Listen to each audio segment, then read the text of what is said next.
Olá, já tem um tempinho que nós não nos encontramos, né, em sala de aula, mas nós sabemos que é por um bom motivo, né?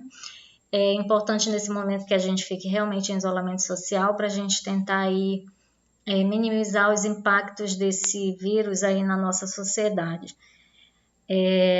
Enquanto nós não nos encontramos, né, novamente em sala de aula, vamos tentar dar continuidade ao conteúdo, né, através de algumas aulas gravadas. E aí, à medida que as dúvidas forem surgindo, vocês podem ir entrando em contato que a gente vai tirando. E aí, tão logo a gente consiga se encontrar novamente, nós vamos tirar as dúvidas, né, de forma presencial e dar continuidade no nosso conteúdo. Então, essa primeira aula gravada com o objetivo de nós falarmos um pouquinho sobre a parada cardiorrespiratória, que é uma situação de emergência, né, que acontece e que pode acontecer em qualquer lugar. Então, o que é essa parada cardiorrespiratória? Ela é definida como a ausência da atividade mecânica cardíaca, ou seja, existe uma ausência de atividade elétrica do coração. Essa ausência de atividade elétrica ela é confirmada pela ausência de pulso detectável. Então, quando a gente tenta localizar o pulso, né, do paciente, a gente não consegue. Além disso, a ausência também de responsividade e a apneia, que é a ausência da respiração. Ou essa respiração ela pode estar presente, mas de forma ineficaz, que é o que a gente chama de respiração agônica. Então, esse termo, parada cardiorrespiratória, ele é mais comumente utilizado para aquele paciente que não respira e que não tem um pulso palpável. Falando um pouquinho sobre os aspectos epidemiológicos, né, estima-se que, em média, aconteçam 200 mil paradas cardiorrespiratórias ao ano, sendo que a metade desses casos eles ocorrem dentro do ambiente hospitalar e a outra metade em ambientes comuns, né, em ambientes extra-hospitalares, como as residências, os shoppings, aeroportos, estádios, metrôs, então em áreas de circulação comum de pessoas. Quando essas paradas cardiorrespiratórias acontecem, as taxas de sobrevida na alta hospitalar do paciente, ela vai variar de 9,5% para os casos de parada que acontecem fora do hospital e 24,2% para aqueles casos hospitalares. E estima-se que entre 40% e 50% das pessoas que passam, né, por esse problema permanecem com alguma deficiência cognitiva. Então, tem uma alteração cognitiva que acaba muitas vezes sendo permanente, como dificuldade de memória, déficit intelectual, diminuição da capacidade de raciocínio, déficit de atenção. Então, ficam com sequelas importantes, principalmente considerando o tempo, né, que ele ficou em parada e a causa dessa parada. Então, nós sabemos hoje que o cérebro ele já começa a ter, né, morte celular a partir do 5º minuto da ausência de oxigênio. Então, se você demora muito tempo, né, se esse paciente passa muito tempo em processo de reanimação, a possibilidade dele ficar com uma sequela, ela é muito maior. Então, por isso que o atendimento ele tem que ser o mais rápido possível, né, para tentar evitar essas consequências negativas para o paciente. Quando a parada cardiorrespiratória acontece dentro do ambiente hospitalar, normalmente ela é uma consequência de um problema clínico já instalado no paciente, ou seja, de uma deterioração progressiva, né, do organismo do paciente. Já no ambiente externo, no ambiente extra-hospitalar, a maioria dos casos de parada cardiorrespiratória acontece de forma súbita. E em grande parte essas situações elas acontecem em decorrência de quadros isquêmicos agudos do coração, como por exemplo a obstrução da artéria coronariana, né? Ou então há um problema elétrico primário cardíaco. Então são algumas situações que podem ocasionar a parada cardiorrespiratória de forma súbita no paciente. Então, nós sabemos que alguns aspectos relacionados à parada cardiorrespiratória no adulto, elas vão diferir da parada cardiorrespiratória na criança. Então, às vezes, a sequência do atendimento, a forma como você vai fazer a compressão cardíaca, né? Então vai variar, por exemplo, do tamanho da criança, se é um neonato, se é um bebê, se é uma criança maior. Então vai diferenciar um pouquinho do atendimento, né, ou da forma de atendimento que se faz de um paciente adulto. Então a gente vai falar um pouquinho disso no decorrer dessa aula. Mas é importante, antes de nós falarmos sobre o procedimento em si, né, de reanimação cardiorrespiratória, nós salientarmos que hoje existem várias diretrizes, né, que são, na grande maioria, diretrizes internacionais, né, que fazem, né, elaboram, criam protocolos de atendimento a situações de emergência como a parada cardiorrespiratória, sendo que um deles se destaca, que é o AHA, o American Heart Association. Então, hoje, essa diretriz, né, o protocolo que é criado por essa associação, ele é muito conhecido aqui no Brasil e ele é usado como uma referência, né, no atendimento da parada cardiorrespiratória. Então, dentro das diretrizes de reanimação cardiopulmonar, nós temos dois tipos de atendimento. Um atendimento inicial, que é um atendimento de suporte básico, né, ou suporte primário, que ele é conhecido pela sigla BLS. Então, é o suporte básico de vida. Então, é aquele primeiro momento, aquele primeiro atendimento que é prestado à vítima, né, da parada cardiorrespiratória, sendo que esse atendimento inicial, ele pode ser dado tanto por profissionais de saúde como por pessoas leigas, né, que podem ser treinadas ou não.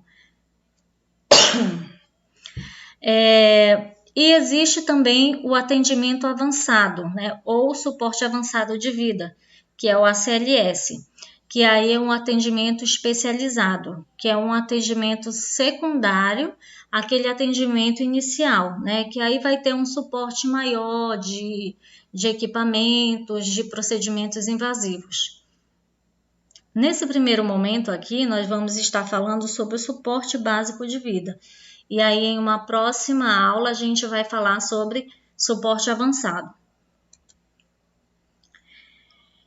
Então, falando um pouquinho sobre suporte básico de vida, né? Aqui está como suporte básico de vida no adulto, mas nós vamos também abordar algumas coisas relacionadas à pediatria. Então, esse suporte básico de vida, como a gente falou, é um suporte inicial, né? Um atendimento de emergência inicial. Então, esses minutos iniciais do atendimento, eles são muito importantes e eles são muito críticos para definir a possibilidade de sobrevivência do paciente, né, da vítima da parada cardiorrespiratória ou não. Então, a gente diz assim, que quanto menor o tempo de atendimento, né, quanto menor o tempo entre o momento da parada cardiorrespiratória e esse atendimento inicial, maior vai ser a chance de sobrevida desse paciente, maior vai ser a possibilidade dele retornar dessa situação de parada cardiorrespiratória. E maior vai ser a possibilidade de ele voltar dessa parada com nenhuma sequela ou com sequela mínima. Então, é uma sequência primária de ações que é voltada para o salvamento das vidas, né? Então, daquelas vidas que estão em risco em função da situação de emergência.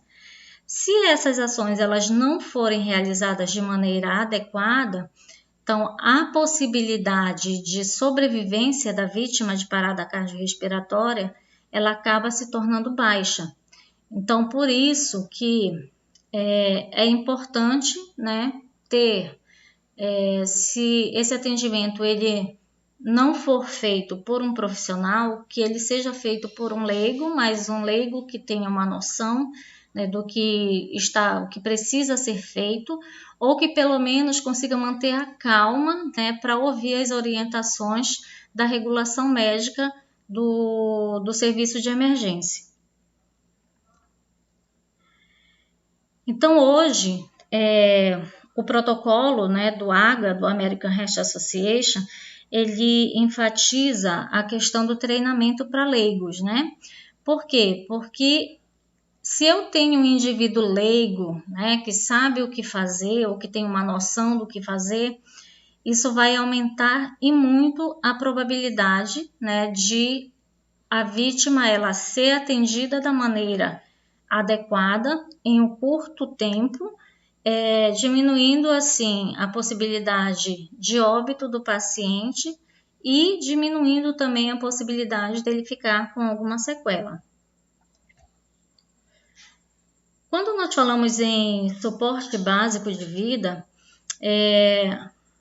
algumas situações, né, alguns conceitos gerais desse suporte básico, eles incluem como uma forma de tentar agilizar esse processo, por exemplo, iniciar rapidamente a cadeia de sobrevivência. Então, você tem uma cadeia de sobrevivência, que é uma cadeia de atendimento, né, de emergência, tanto para pacientes adultos, como para vítimas, né, menores de idade, né, adolescentes, criança, neonato. Uma outra situação, né, dentro do suporte básico de vida que pode melhorar a possibilidade de sobrevida do paciente é o quê? Realizar compressões torácicas de alta qualidade, tanto para adulto, criança e bebê. Uma outra coisa importante é saber onde localizar e entender como usar um desfibrilador externo automático, né, que é um DEA. Então, o protocolo, né, do AHA, ele enfatiza que é importante que você tenha desfibrilador externo automático em locais de grande circulação de pessoa. Então, metrô, estádio, aeroporto, shopping center, mas que além de ter esse equipamento, você tenha pessoas treinadas para fazer o uso desse equipamento. Uma outra coisa que pode tornar esse suporte básico de vida, né, mais eficaz também, é fornecer a respiração de resgate quando apropriado. Então, quando vai ser apropriado, né?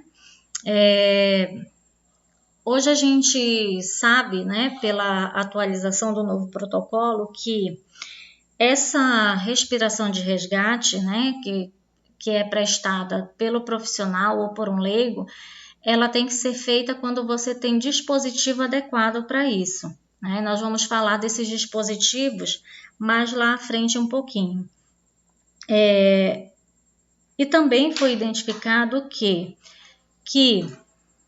por mais que você não faça respiração de resgate, mas que você realize compressões torácicas de forma eficaz, esse paciente vai ter a mesma possibilidade de retornar dessa parada cardiorrespiratória, independente de ter sido feita a respiração de resgate ou não. Então, só com a compressão torácica, você consegue manter uma circulação corpórea, né, de modo a manter os órgãos vitais, né, sendo supridos pelo sangue. Então, além disso, é importante compreender como executar, né, esse suporte básico de vida como uma equipe. Então, quando eu estou lá dentro da minha unidade hospitalar, que um paciente para, por exemplo, eu tenho que saber como executar, o que cada um vai fazer, qual é a importância do papel de cada um dentro daquele cenário de emergência. E também é importante saber como tratar a asfixia, porque em algumas situações a parada cardiorrespiratória ela é precedida por uma parada respiratória. E essa parada respiratória, muitas vezes, ela pode acontecer em função de uma asfixia, por exemplo, a presença de um corpo estranho, né? Então, a gente tem que saber também como lidar com esse tipo de situação. Então, nessa imagem aqui, nós vemos a cadeia de sobrevivência do adulto. Então, o que essa cadeia de sobrevivência fala? Que é importante nós reconhecermos os sinais, né, os sintomas da parada cardiorrespiratória e ativar o serviço médico de emergência. Na sequência, realizar a reanimação cardiopulmonar. Se eu tiver um desfibrilador, né, externo automático, vou fazer uso desse desfibrilador externo automático até que a equipe do suporte avançado de vida chegue ao local e faça os cuidados secundários, né? Os cuidados de suporte avançado de vida ou pós-parada. A cadeia de sobrevivência da criança, ela também vai consistir basicamente na mesma coisa, né? A identificação da parada, realização da reanimação cardiopulmonar, ativação do serviço médico de emergência, o suporte básico de vida e os cuidados, né, pós-parada. O que não vai acontecer, né, na cadeia pediátrica é o uso do desfibrilador externo automático, né? Então, vocês vão observar aí que o uso do desfibrilador ele não vai aparecer como item da cadeia pediátrica de sobrevivência, não no serviço, no suporte básico de vida. Nessa imagem aí, vocês vão poder observar um algoritmo de atendimento à parada cardiorrespiratória realizada por um leigo, né? Quem é esse leigo? Qualquer pessoa que esteja passando no local, né? Então, primeira coisa, identifiquei que a vítima caiu ao chão, eu vou me aproximar da vítima, porém, primeiro eu tenho que identificar se o local onde a vítima está não oferece risco para mim. Então, em primeiro lugar, é a segurança do socorrista. Se o lugar for seguro, eu vou me aproximar da vítima e vou avaliar a responsividade dela. Se ela me responder, eu vou me apresentar, vou perguntar como ela está, do que ela está precisando, se ela está precisando de ajuda, o que ela está sentindo. Se ela não responder, eu peço para alguém que esteja passando no local, né? Se eu tiver essa pessoa, né, próxima a mim, pedir para que ela ligue para um serviço do 192, né, que é o serviço de urgência, e se no local que eu estiver tiver um desfibrilador externo automático, eu vou pedir que essa pessoa pegue um desfibrilador externo automático para mim. Vou verificar se a vítima respira. Se ela respirar normalmente, eu vou aguardar e observar como é que vai ser a progressão, né? Se ela não respira, ou então se ela respira, mas respira de forma ineficaz, de forma anormal, que não esteja conseguindo suprir as necessidades, né, respiratórias do paciente, então eu vou iniciar as compressões torácicas cardíacas, enquanto o desfibrilador externo automático não chega. Quando esse desfibrilador externo automático chegar, eu vou ligar e eu vou seguir as instruções que ele vai me passar. Então, nós vamos falar, quando nós falarmos sobre desfibrilação, cardioversão, a gente vai falar de forma mais detalhada desse equipamento, mas o desfibrilador externo automático, ele é o equipamento que é usado, né, para fazer a reversão de arritmias cardíacas, né? Então, esse desfibrilador externo automático, ele vem com uma pazinha autoadesiva, onde você cola, né, no tórax do paciente, e você liga o equipamento e o próprio equipamento ele vai fazer a leitura do ritmo cardíaco do paciente. Ele vai definir se esse ritmo é chocável ou não. Existem 2 ritmos que são considerados chocáveis, que é o FV e o TV, que é a fibrilação ventricular e a taquicardia ventricular. Então, quando o desfibrilador ele identifica esses ritmos, ele vai pedir para todos se afastarem da vítima e ele vai aplicar o choque. Depois do choque, nós imediatamente retornamos com a reanimação cardiorrespiratória. Se o ritmo não for chocável, a gente vai continuar com a reanimação cardiopulmonar até que o desfibrilador identifique um ritmo chocável. Vamos continuar nesse processo, né, até que o serviço médico de emergência chegue, ou então até que a gente consiga detectar pulso, ou a vítima retorne à consciência. Então, a cada 2 minutos, o desfibrilador externo automático ele vai analisar o ritmo da vítima. Então, enquanto ele faz essa análise, a gente vai intercalando entre a identificação do ritmo pelo desfibrilador e o choque do desfibrilador com a compressão torácica. Sendo que, se eu tiver uma outra pessoa no ambiente comigo, eu revezo, né, com essa pessoa, com esse outro socorrista. Por quê? Porque o processo de reanimação ele é muito cansativo, né? Você, principalmente para um leigo, para um profissional já é um momento tenso, né? É um momento difícil, né? Onde a adrenalina ela, né, vai a 1000. Então, para um leigo, esse momento ele se torna ainda mais tenso. E aí, essa tensão torna o procedimento ainda mais cansativo. Então, sempre que você tem a possibilidade de revezar com alguém, você reveza.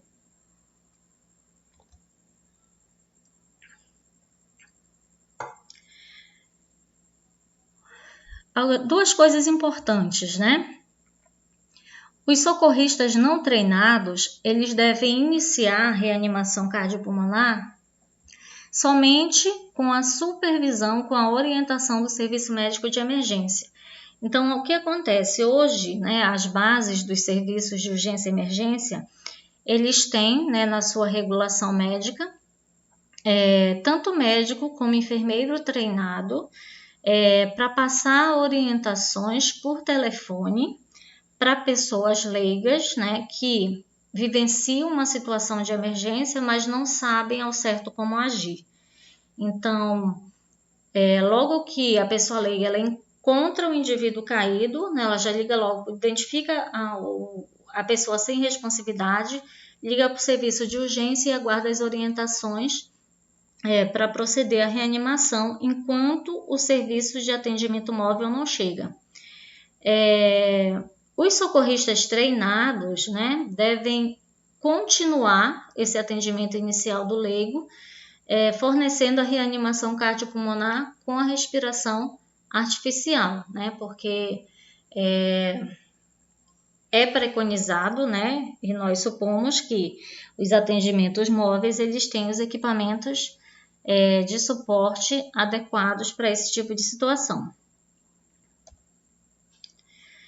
Então, o suporte básico de vida, né, dentro do suporte básico, nós trabalhamos com o que nós chamamos de mnemônico de atendimento.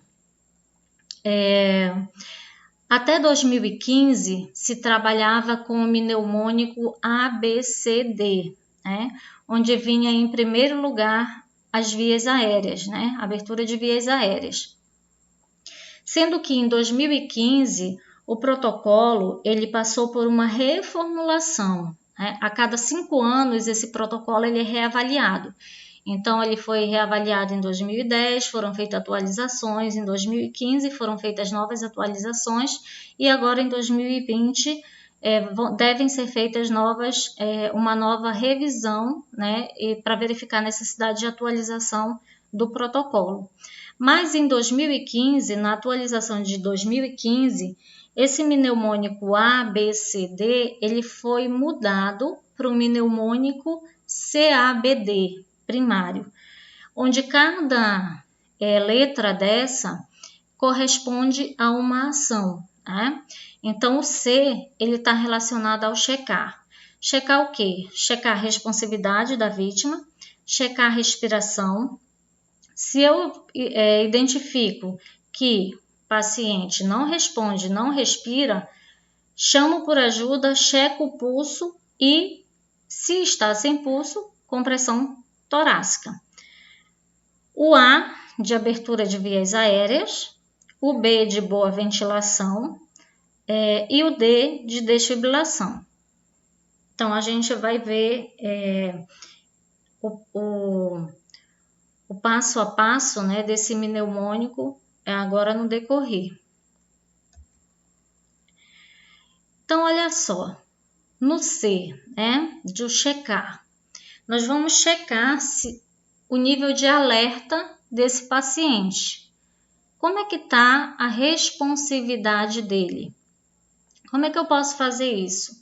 A vítima está caída, vou encostar nos ombros dele, né? Tocar, perguntar, né? Senhor, senhora, você está bem? Consegue me ouvir?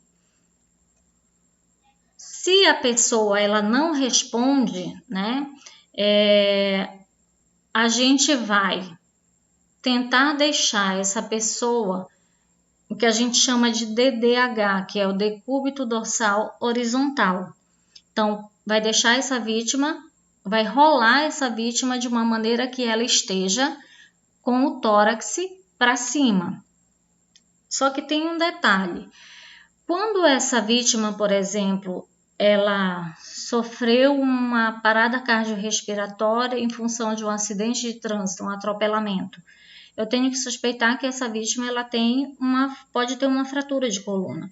Então, esse rolamento, né, se é em uma via aberta e eu sei o que fazer, como fazer, eu sempre peço o auxílio de outras pessoas e oriento como nós podemos rolar esse paciente, né, o que a gente chama de fazer o rolamento em bloco, de modo que não desestabilize a coluna do paciente.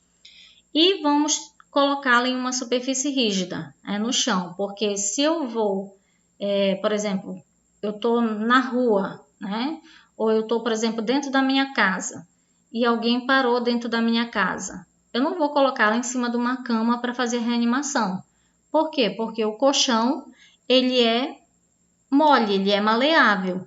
Então, à medida que eu for fazendo a compressão, não vai exercer a pressão adequada, porque o colchão ele vai fazer a movimentação de acordo com o tórax do paciente. Então, tem que ser uma superfície rígida, onde no momento da compressão, essa compressão ela vai de encontro à superfície, aumentando a pressão do coração.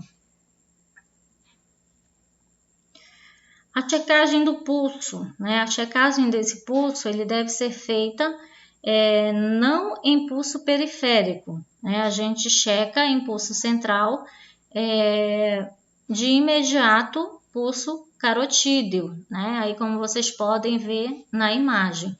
Então a checagem do pulso é feita pelo menos por 10 segundos. Se eu não identifico o pulso, não tenho um pulso detectável, eu vou iniciar as compressões torácicas. Sendo que os socorristas leigos não treinados, eles devem fornecer a reanimação, né, cardiopulmonar somente com as mãos. Então, a orientação, né, desse socorrista leigo não treinado é que seja realmente só através da compressão torácica. Por quê? Por mais que chegue um DEA, né, um desfibrilador externo automático, muitas vezes esse leigo ele não vai saber como manusear o equipamento. Então, se ele conseguir manter as compressões torácicas de forma eficaz até a chegada de uma pessoa treinada ou então do serviço móvel de emergência, isso já ajuda bastante. Se o socorrista leigo ele é treinado e for capaz de realizar a ventilação de resgate, essa ventilação, né, essa relação de compressão e ventilação, ela tem que ser feita numa proporção de 30:2, ou seja, 30 compressões para 2 ventilações. Sendo que essa ventilação, antes a gente falava muito em ventilação nos protocolos antigos, né? Ventilação boca a boca. E hoje a gente sabe que para a própria segurança, né, do socorrista, essa questão da ventilação boca a boca, ela meio que caiu, né? Você faz a ventilação, mas quando você tem um dispositivo, né, adequado para fazer essa ventilação. É claro que, por exemplo, se for meu pai, minha mãe, meu filho, né? É claro que eu, enquanto família, né, eu sei como fazer, eu sei o que fazer, eu não vou ter essa restrição em relação ao boca a boca, né? Agora, quando é uma pessoa que eu não conheço, né, caiu na via pública, a gente evita, não faz, até porque já ficou comprovado que somente se eu consigo fazer somente compressão torácica de forma eficaz, eu mantenho, o paciente ele tem a mesma chance de sobrevivência, tá?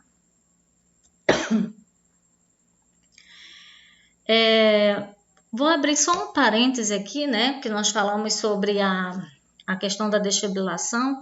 Então, só para reforçar que hoje a desfibrilação, a gente vai ter uma aula específica sobre isso, mas o protocolo, né, ele traz a importância, né, da implantação de programas comunitários de desfibrilador externo automático para socorrista leigo, ou seja, que seja colocado em locais públicos, né, com uma quantidade grande de circulação, onde tem a possibilidade de acontecer uma situação de emergência como essa, de ter nesses locais a presença de desfibriladores externos automáticos. Hoje ainda não é uma realidade muito presente no Brasil, mas nos países, né, na América, na Europa, já se identifica com mais frequência do que aqui dentro do Brasil a presença desses equipamentos em locais públicos.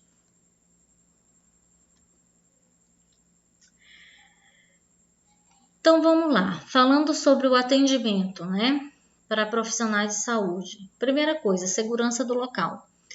Caso o local ele não seja seguro, por exemplo, é um prédio que tem um risco de desmoronamento, é numa via de trânsito com fluxo muito alto, esse paciente de repente sofreu um choque, uma descarga elétrica e ele ainda está com a fiação próxima a ele, eu não vou me aproximar de qualquer maneira. Então, eu só vou me aproximar quando esse local ele for seguro para mim e quando eu tenha condições de remover a vítima e deixá-la em um local mais seguro, para que eu possa, né, prestar a assistência devida a ele. Então, conseguir deixá-la em um local seguro, vou avaliar a responsividade e a respiração da vítima. Então, daquela maneira que a gente falou, né? Vai chamar a vítima, né? Vai tocar nela. Se ela responder, vai se apresentar e conversar com ela, perguntando se ela precisa de alguma coisa, em que pode ajudar. Se a vítima não responde, vai avaliar a respiração, observando se há elevação do tórax, né? Sendo que essa avaliação ela vai ser feita por mais ou menos 10 segundos. Caso a vítima ela tenha respiração, a gente fica ao lado observando para ver como vai ser a evolução desse paciente. Se a vítima ela não estiver respirando ou ela estiver com uma respiração ineficaz, né, ou um gasping que a gente chama, o que é esse gasping? Esse gasping é um tipo de ventilação, né, de respiração ineficaz, onde o paciente ele faz como se fosse um movimento respiratório, mas ele basicamente só faz o processo de inspiração e de forma ineficaz. Então ele fica, o que a gente chama agonizando, né? Eu não sei se vocês já tiveram a oportunidade de presenciar uma pessoa em fase terminal de vida. Então, normalmente, já na fase terminal, né, nas horas finais, nos minutos finais de vida, ela começa a apresentar essa respiração em forma de gasping. Então, quando essa vítima está desacordada, ela não está em uma situação terminal de vida e ela apresenta essa respiração do tipo GASP, a gente chama ajuda de forma imediata. Então, se eu tiver em um ambiente extra-hospitalar, né, eu vou ligar para o serviço móvel de urgência, né? Se eu tiver em um local onde eu sei, né, onde eu saiba que tem um desfibrilador externo automático disponível, eu vou buscá-lo, né, ou então eu peço para que alguém ligue para o serviço de emergência e traga o DEA até mim, enquanto eu faço o atendimento inicial da vítima. Checo o pulso, né, sendo que tem que ser o pulso carotídeo, né, naquele mesmo tempo de 10 segundos. Se essa vítima ela não tem pulso, ou se você estiver em dúvida, né, porque às vezes ela apresenta um pulso muito filiforme, um pulso muito fino, às vezes ela está numa bradicardia severa, né, ainda não parou completamente, mas ela está numa bradicardia severa. Então, na dúvida, inicia o procedimento de reanimação.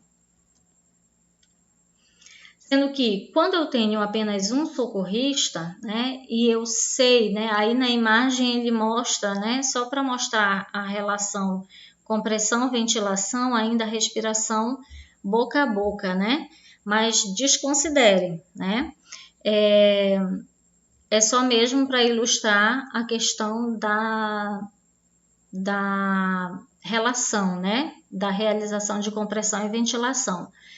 A gente lembra sempre que eu realizo a ventilação se eu me sinto seguro para isso e tenho um dispositivo adequado para isso, tá?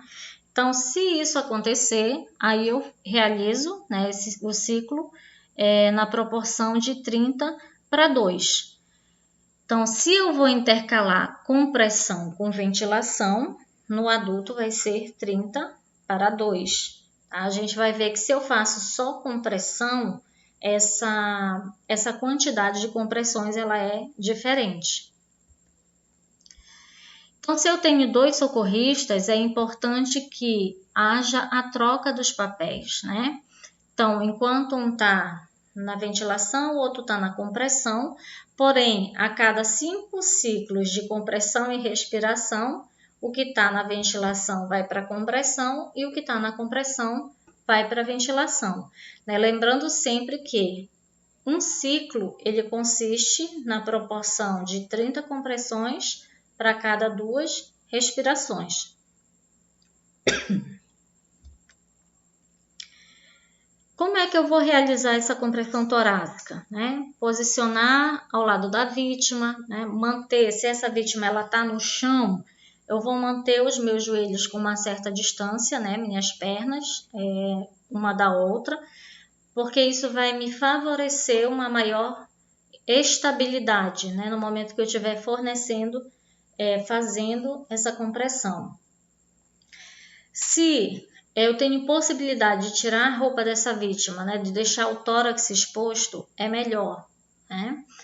Então, vou colocar a região hipotenar de uma mão sobre o externo, a região external da vítima, e a outra mão em cima dessa mão que está sobre o externo da vítima e vou entrelaçar. Daqui a pouco eu vou mostrar a figurinha lá para vocês para ilustrar melhor como é que se faz isso. Os braços eles têm que ficar estendidos, né, e posicionados em um ângulo de 90 graus acima da vítima. E se eu vou realizar apenas compressão torácica sem ventilação, o número de compressões vai ser diferente. Então, eu vou ter que comprimir o tórax desse paciente numa frequência de 100 a 120 compressões por minuto.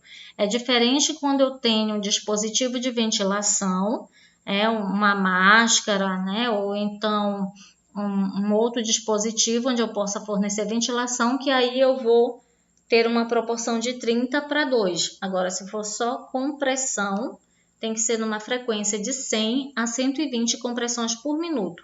Sendo que é importante que a profundidade, né, dessa compressão no tórax do paciente, ela seja ali entre 5 e 6 centímetros, não superior a 6 centímetros. Uma coisa importante, no momento que a gente faz a compressão torácica, é importante que depois que eu comprima, eu permita o retorno completo do tórax, para poder iniciar uma nova compressão. Eu vou retirar a minha mão de cima do tórax do paciente? Não. Né? É claro que isso é muito sincronizado. Se eu não permitir que o tórax ele eleve novamente, né, que ele retorne, né, ao seu volume, né, normal, eu vou ficar só exercendo uma pressão contínua no tórax do paciente. Eu não vou permitir com que seja realizado um movimento de simulação de contração e relaxamento cardíaco. Né? É importante também nós minimizarmos as interrupções na compressão. Então, eu só paro realmente a compressão cardíaca se for para revezar, né, com uma outra pessoa, se for para eu instalar um desfibrilador externo automático. É por isso que é sempre bom,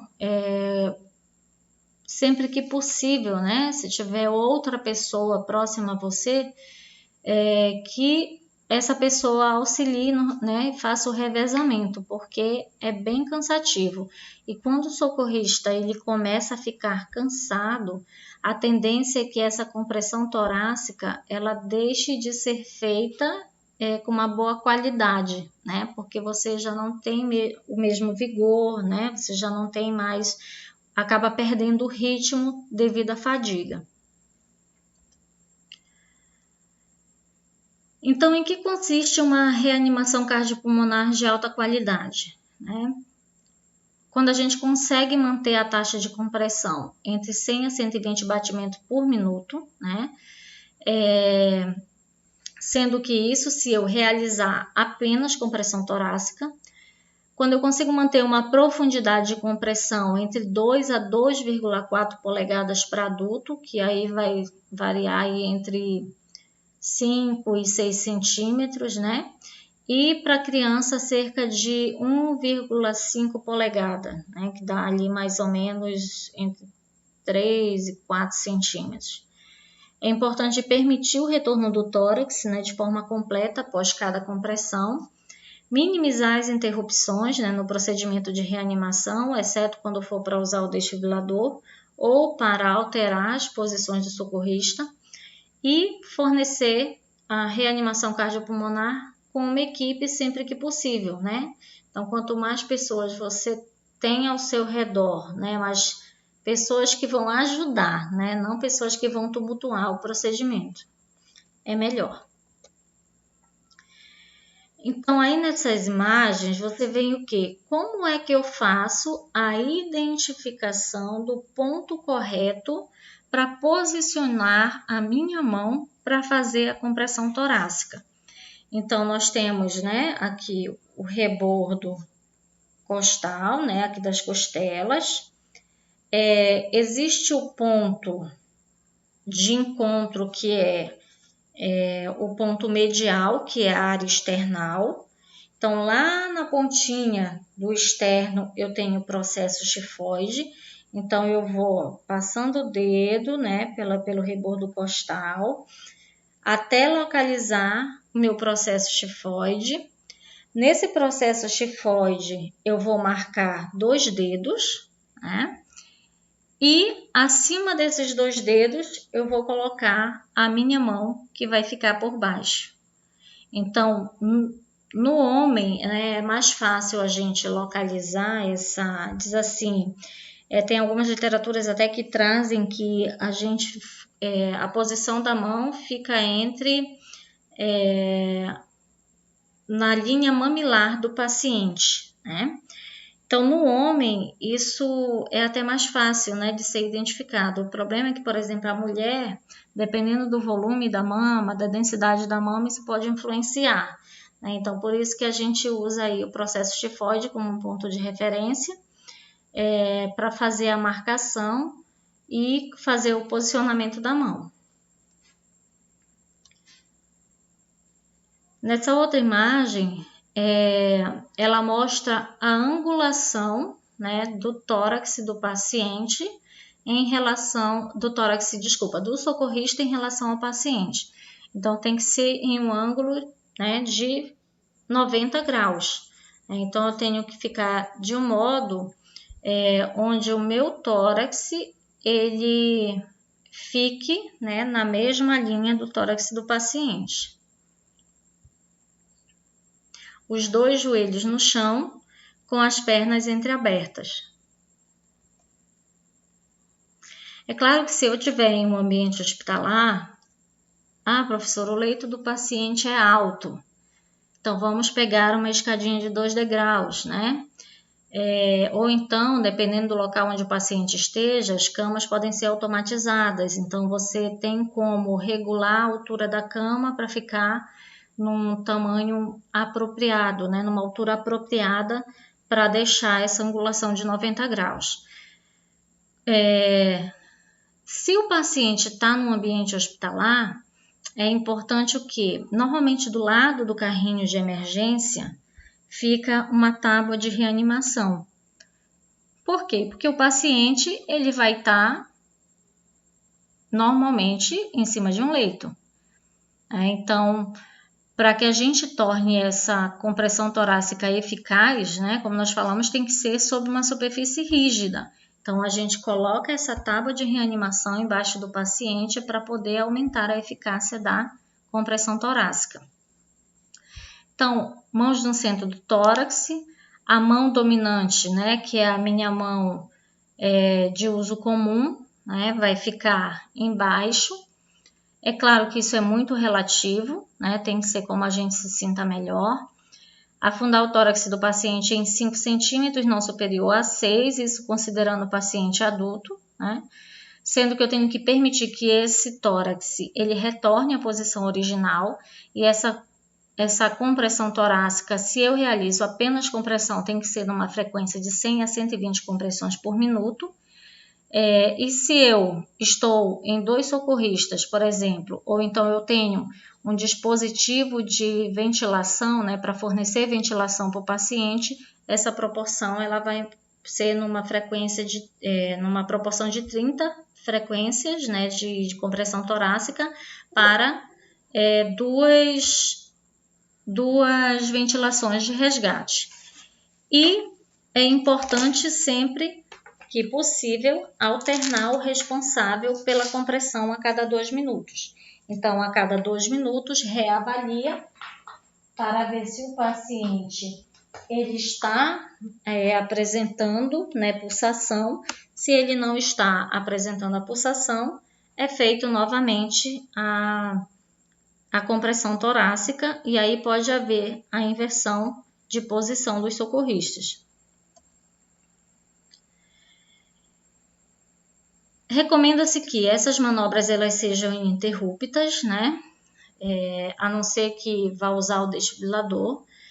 Se eu tenho uma via aérea avançada, né, instalada, o que seria essa via aérea avançada instalada? Por exemplo, quando o paciente está entubado, né? Quando ele está com um suporte de ventilação por tubo orotraqueal ou então por uma traqueostomia, né? Aí você vai, o processo ele é um pouquinho diferente, né? Quando o paciente ele está com uma via aérea instalada, né, avançada, um tubo orotraqueal, por exemplo, essas compressões torácicas elas vão ser feitas de forma contínua e a ventilação ela vai acontecer de forma paralela e contínua junto com a compressão torácica, porém em um ritmo diferente. Enquanto a pessoa que está fazendo a compressão torácica, ela vai realizar ali uma média de 100 a 120 compressões por minuto. Se eu estou na ventilação, eu vou estar fazendo uma ventilação a cada 6 a 8 segundos, que dá mais ou menos de 8 a 10, 8 a 12 ventilações por minuto, ou respirações por minuto. Normalmente a gente faz o quê? Na reanimação cardiopulmonar com uma via aérea avançada. Usa o ambu. Então, quando eu vou ventilar, por exemplo, eu vou fazer a primeira pressão no ambu. Pressionei, aí vou contar. 1, 2, 3, 4, 5, pressiono de novo. 1, 2, 3, 4, 5, pressiono de novo. Então, eu não preciso ficar apertando o ambu, insuflando o ambu no mesmo ritmo da compressão cardíaca. São ritmos completamente diferentes, até porque o coração ele bate em uma frequência e o nosso pulmão ele funciona com um ritmo e uma frequência completamente diferentes, porque são funções completamente diferentes.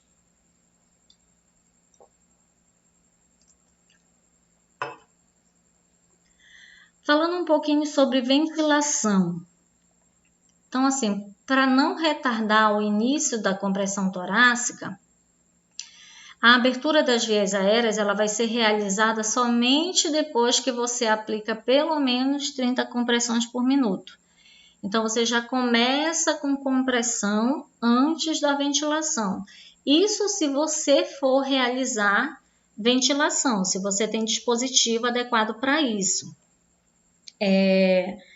E aí eu faço as 30 compressões, aí sim eu vou fazer abertura de vias aéreas e ventilação, tá? A gente tem que ter cuidado para não hiperventilar o paciente. O que é isso? Para não fornecer ventilação demais, para o paciente. O nosso ritmo, a nossa frequência respiratória normal, ela vai variar aí de 12 a 20, Então, é mais ou menos com essa frequência que nós devemos ventilar o paciente, E não ficar, por exemplo, apertando o ambu seguidamente ou então fazendo ventilação, boca, máscara, de forma seguida no paciente. Porque se eu hiperventilo esse paciente, eu posso aumentar demais a pressão dentro do tórax dele, porque eu vou estar insuflando, como se eu estivesse insuflando um balão, só jogando ar para dentro. Isso vai fazer o quê? Com que eu diminua a pré-carga do coração e aí isso vai fazer com que diminua também o ritmo cardíaco, o débito cardíaco do paciente. E aí a chance de sobrevida desse paciente também diminui. Além disso, quando eu faço hiperventilação do paciente, eu aumento o risco, de fazer uma insuflação gástrica. Ou seja, eu corro um risco de insuflar ar para dentro do estômago do paciente. Se o paciente ele tiver principalmente com o estômago cheio, isso vai fazer o quê? Com que haja uma regurgitação desse alimento e ocorra o risco desse paciente aspirar essa secreção para o pulmão, que é que a gente chama de broncoaspiração. E aí, se isso acontece, pode complicar um pouco a situação do paciente, porque aí eu posso causar uma infecção pulmonar, Já é um outro problema que já vai ter que ser tratado. Independente da técnica, que vai ser utilizada para aplicar a ventilação, se vai ser por máscara, se vai ser por lenço facial, independente de qual é o dispositivo que vai ser usado, antes de qualquer coisa, eu tenho que fazer a abertura e a checagem da via aérea do paciente. Então, existem basicamente duas manobras, que são usadas para fazer a abertura dessa via aérea do paciente. Uma delas é a manobra de inclinação da cabeça e elevação do queixo, que é a manobra que nós chamamos de manobra de chin lift. Então, essa manobra, ela é aplicada somente para pacientes que não têm suspeita de fratura de coluna. Ou seja, é um paciente que não foi vítima de um acidente, né, que não tem risco de ter lesão na coluna. Porque se ele tiver, por exemplo, uma lesão, né, na coluna cervical, e eu fizer essa hiperextensão da cabeça, eu posso fazer o rompimento da medula, né? E aí eu posso deixar esse paciente tetraplégico. Então, a gente tem que ter muito cuidado em avaliar isso. Quando esse paciente ele é vítima, né, de um trauma, onde ele tem a suspeita de uma lesão, né, de coluna, a gente usa uma outra manobra que é chamada de manobra de Jauntrust, que é uma manobra de elevação da mandíbula. Diferente dessa outra aqui, você não faz hiperextensão da cabeça, você faz apenas uma elevação do ângulo da mandíbula e baixa e abre essa mandíbula, né? E abre. A gente vai ver isso na prática, tá bom?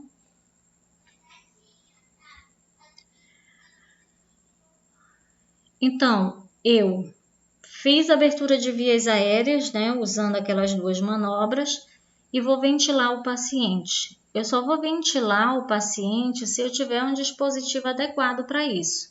Hoje já existem no mercado alguns dispositivos, né, apropriados que podem ser adquiridos. Esses dispositivos, por exemplo, pode ser o lenço facial, né, que é esse modelinho aqui, né, a máscara facial. Normalmente essas máscaras faciais, elas vêm com uma válvula de antirrefluxo, ou seja, ela é uma máscara unidirecional. Por que isso é importante? Porque não corre o risco de eu insuflar o ar, levar o ar para o paciente e ter o retorno desse ar do paciente para mim. Então, é um sistema único, né, de direcionamento do ar. Então, é um dispositivo descartável, né, esse modelinho aí que está aparecendo na imagem.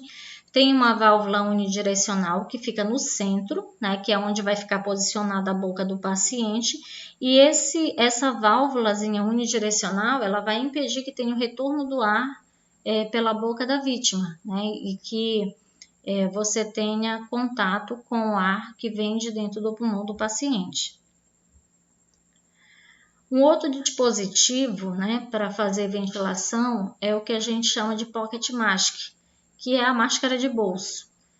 Esse tipo de máscara, ele envolve a boca e o nariz, né, da vítima, então ele tem um formato meio que anatômico, né, um formato arredondado, sendo que a parte mais estreita, ela vai ficar sobre o nariz da vítima, né, e a parte mais redonda, que é a parte mais baixa, vai ficar acoplada à boca e ao queixo. Nessa imagem aqui, né, dá para ver mais ou menos como é que é usada, né, essa máscara de bolso. Ao contrário do lenço facial, né, que é descartável, essa máscara aqui ela pode ser higienizada, né, e usada novamente. Então, nesse caso, né, dessa demonstração aqui, o socorrista ele está usando a máscara de bolso. Então, no momento que ele está fazendo, né, a insuflação, olha, percebam que ele está fazendo a hiperextensão da cabeça. Ele está com uma das mãos apoiando a máscara e baixando, né, ali a testa do paciente, e com a mão que está embaixo, ele está fazendo a hiperextensão e fixando a máscara na parte de baixo. Um outro dispositivo, né, de ventilação é o que a gente conhece como AMBU, né, mas que ele é o dispositivo bolsa, válvula, máscara, né? Então, esse dispositivo aí, ele é usado quando você tem 2 socorristas, né? Normalmente dentro de um ambiente hospitalar ou então com a chegada do serviço móvel de urgência, né? E aí, enquanto um fica responsável pela compressão, o outro vai ficar responsável pela ventilação com o dispositivo. Uma coisa importante, né, que eu quero ressaltar aqui. Esse dispositivo, o AMBU, ele tem que estar ligado a uma rede de oxigênio no momento que estiver sendo usado no paciente. A gente ainda vê por aí profissional ambusando o paciente sem que esse dispositivo ele esteja ligado ao oxigênio. Então, para eu conseguir realmente, né, oxigenar o paciente, eu tenho que fornecer o oxigênio, eu tenho que estar com esse dispositivo ligado a uma rede de oxigênio. E normalmente em 10, 15 litros por minuto de oxigênio. Porque se eu ambuso o paciente sem estar ligado a uma fonte de oxigênio, a concentração de oxigênio que eu vou estar fornecendo para ele é muito pouca, é insuficiente. Ou seja, eu não vou estar ventilando de forma eficaz. Vou estar ventilando basicamente com a mesma porcentagem da oxigenação ambiente. Tá? Então, aqui é mais uma descrição, né, de como é que vai posicionar a máscara, né? Qual é a posição que vai colocar no nariz do paciente, o que vai pegar a parte de queixo e boca, né? Porque é importante que no momento da ventilação a máscara ela esteja bem acoplada ao rosto do paciente, para evitar vazamentos, né? Então, a gente usa a mão em forma de C. Acho que tem uma imagenzinha aqui para mostrar. Ó. Então, a mão em forma de C.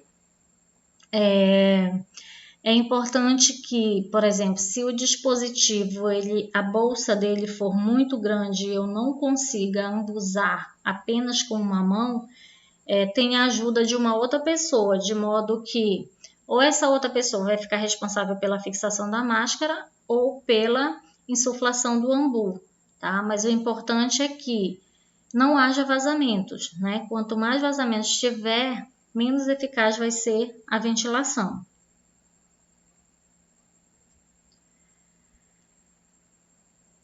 Vamos falar um pouquinho sobre a ventilação com a via aérea avançada, né? Então, essa ventilação com via aérea avançada é quando você tem uma ventilação com um dispositivo invasivo, né, de ventilação no paciente. Por exemplo, um tubo orotraqueal, um combitube, uma máscara laríngea, né?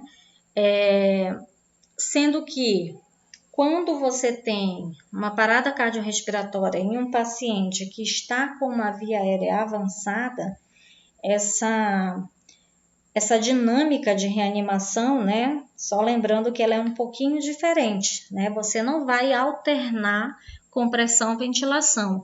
Elas vão acontecer de forma simultânea. Então, vão acontecer ao mesmo tempo, sendo que quem vai fazer a compressão vai fazer em um ritmo, quem vai fazer a ventilação vai fazer em outro ritmo.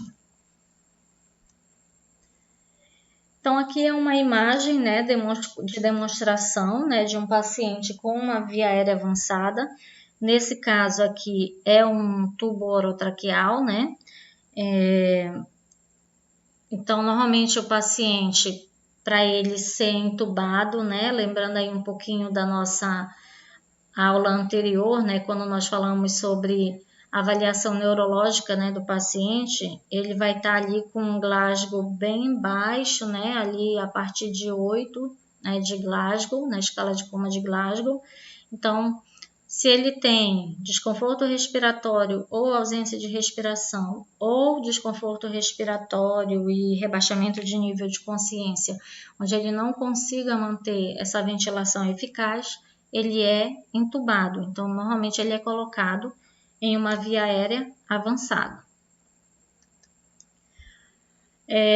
Nessa imagem aí, é um outro dispositivo, né, que não é o tubo orotraqueal, mas ele é um outro dispositivo também, né, de ventilação, que é mais invasivo, que é a máscara laríngea. Então, você vê aí a máscara introduzida, né, aí vai pegar também até a entrada ali da traqueia do paciente, né, ali vai chegar até ali a laringe, né, fazendo a liberação, né, da passagem de ar. E aí esse combitube, essa máscara laríngea, ela é fixada também, né, com um balonetezinho, assim como o tubo orotraqueal, né, a gente vai ver isso na prática. A presença desse balonete, né, no tubo orotraqueal, como é que eu insuflo, aonde é que ele fica, em que posição é que ele vai ficar na traqueia do paciente, tá bom? Então, a máscara laríngea é mais ou menos o mesmo sistema, só que ela vai chegar até ali a laringe, ela não vai adentrar na traqueia, né? É diferente do tubo orotraqueal, que ela vai chegar ali até a porção inicial ali do pulmão. Esse aqui é um outro dispositivo, né? Que é um tubo esofágico. É um dispositivo assim que é pouco usado, pelo menos aqui na nossa realidade, quase não se vê. Então, assim, é muito difícil mesmo ver o uso, né? Mas ele existe. É um dispositivo que também se assemelha a um tubo orotraqueal, né? Só que ele é colocado por via esofágica. Ele tem uma via por onde você insufla o balonete, né? E a outra via por onde você pode, por exemplo, fazer a administração de medicamento no paciente.